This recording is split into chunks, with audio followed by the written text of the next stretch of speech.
कभी सोचा है दुनिया में इंसान सबसे ज्यादा कब हारता है?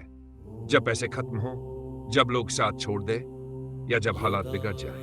नहीं, इंसान सबसे ज्यादा तब हारता है जब वो खुद को कमजोर मान लेता है। स्वामी विवेकानंद जी कहते थे, सबसे बड़ा पाप है खुद को कमजोर समझना। और ये बात सिर्फ आध्यात्मिक नहीं, ये जीवन का सबसे बड़ा सत्य है। एक समय की बात है, एक हाथी को बचपन से रस्सी से बांधा जाता था। वो छोटा था, कमजोर था, बार बार भागने की कोशिश करता लेकिन हार जाता।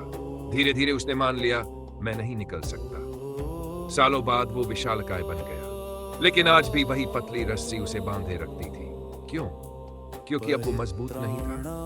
नहीं, बल्कि क्योंकि उसने खुद को कमजोर मान लिया था। दोस्तों, हम में से ज्यादातर लोग उसी हाथी जैसे हैं। बचपन में किसी ने कहा तू कुछ नहीं कर सकता, किसी ने कहा तेरे बस की बात नहीं, और हमने मान लिया। यही असली कैद है, यही असली पाप है।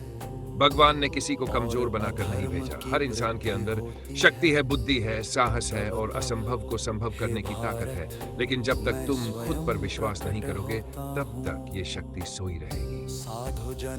इतिहास गवाह है, जिन्होंने खुद पर भरोसा किया वो राजा बने, जिन्होंने खुद को कमजोर समझा वो हालात के गुलाम बने। अगर अर्जुन खुद को कमजोर मान लेता तो महाभारत कभी जीती नहीं जाती।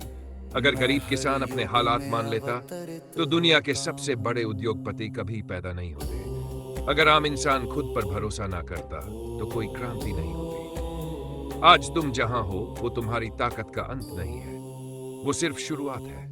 लेकिन एक बात याद रखो, हालात नहीं तोड़ते, लोग नहीं तोड़ते, गरीबी नहीं तोड़ती, इंसान खुद को कमजोर मानकर टूटता है। आज से खुद से कहना शुरू करो, मैं कमजोर नहीं हूं, मैं मजबूत हूं, मैं बदल सकता हूं, मैं जीत सकता हूं। और जिस दिन ये विश्वास अंदर बैठ गया, उसी दिन से चमत्कार शुरू होंगे, रास्ते खुद बनेंगे, किस्मत झुकने लगेगी।